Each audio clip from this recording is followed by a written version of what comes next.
ইফতারে খিচুড়ি বা স্যুপ হলে এই রেসিপিটি ঝটপট তৈরি করে নিতে পারেন। আর এই চিকেন উইংসটা একদম 2 থেকে 3 ঘন্টা পর্যন্ত একদমই মুচমুচে থাকবে। তো আমি প্রথমেই চিকেন উইংসের মধ্যে দিয়ে দিলাম হলুদের গুঁড়ো, মরিচের গুঁড়ো, গরম মশলার গুঁড়ো, স্বাদ মতো লবণ দিলাম, সাথে একটু বিট লবণও দিলাম। এইখানে আমি কোনো প্রকার সয়া সস বা টমেটো কেচাপ ইউজ করব না, আপনাদের যদি ইচ্ছে হয় আপনারা ইউজ করতে পারেন। তো সবগুলো উপকরণ খুব ভালো করে মিশিয়ে নিচ্ছি। খুব ভালো করে মাখাতে হবে যাতে চিকেন উইংসের গায়ে গায়ে মশলাগুলো লেগে থাকে। এইখানে একটি টিপস হলো, চিকেন উইংসগুলো ধুয়ে নেওয়ার পর সম্পূর্ণভাবে পানি ঝরানো যাবে না। পানি ঝরানোর পর যখন চিকেনের গায়ে গায়ে পানি কিছুটা থেকে যাবে, সেই মুহূর্তেই আমরা মশলাগুলো অ্যাড করে নেব। তা না হলে কিন্তু চিকেন উইংসের গায়ে মশলা লাগতে চাইবে না।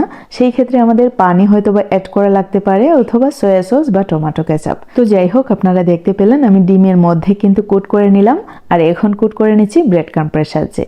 তো আমি এরকম ওয়েতে সবগুলো চিকেন উইংস কোট করে নিলাম। আর যারা ফ্রিজে রেখে খেতে চান, ঠিক এই মুহূর্তে আপনারা ব্রেড ক্রাম্পের সাথে কোট করার পরেই আপনারা একটি জিপলক ব্যাগে বা এয়ারটাইট বক্সে করে ফ্রোজেন করে রাখতে পারেন। ডিপ ফ্রিজে রেখে দিতে পারেন সারা রমজান মাসের জন্য। এইখানে প্রায় 12টার মতো চিকেন উইংস আছে, আমি আজকে স্টোর করে রাখবো না, সবগুলোই ভেজে নিচ্ছি। এই কড়াইতে ভাজার সুবিধা হলো খুব সুন্দর করে ফ্রাই হয় সব কিছু, লোহার কড়াই, আর তেলও কিন্তু কম লাগে। সেই ক্ষেত্রে অন্যান্য প্যান যদি হয়, তেল কিন্তু অনেকটা বেশি পরিমাণে লাগে চ্যাপ্টা কড়াই হলে। তো যাই হোক, আপনাদের সুবিধা মতো আপনারা ফ্রাই করে নিতে পারেন। একদমই শ্যালো ফ্রাই করা যাবে না, ডিপ ফ্রাই করে নিতে হবে। চুলার আগুনটা একদম মিডিয়াম টু লো ফ্লেমেতে রেখে সবগুলোকে প্রায় 10 থেকে 12 মিনিট যাবৎ ফ্রাই করে নিতে হবে। তাহলে কিন্তু ক্রিস্পি হবে এবং কি চিকেনটাও খুব ভালো করে হয়ে যাবে। তো যাই হোক, আমি আরেকটি কথা বলতে চাই আপনাদেরকে। আমি ভিডিও এডিট করি মূলত ক্যাপকাট বা ইনশটের মাধ্যমে।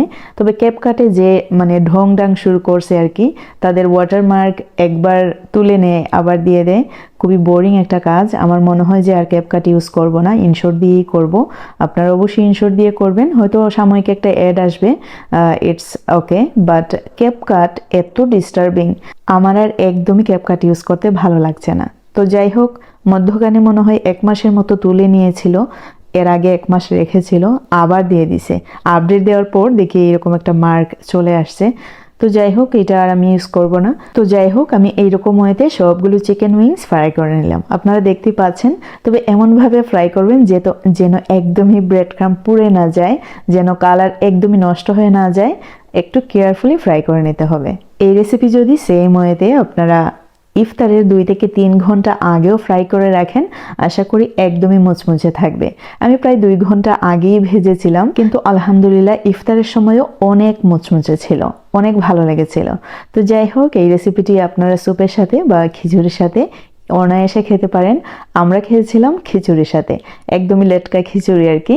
তো খুবই ভালো লেগেছিল, সাথে ছানা বুনা বা ডালের বড়া যা যা থাকে আর কি ইফতারে। তো যাই হোক, আজকের রেসিপি এই পর্যন্তই। ভালো লাগলে লাইক কমেন্ট শেয়ার করতে ভুলবেন না। See you in the next video. Till then, bye, আল্লাহ হাফেজ।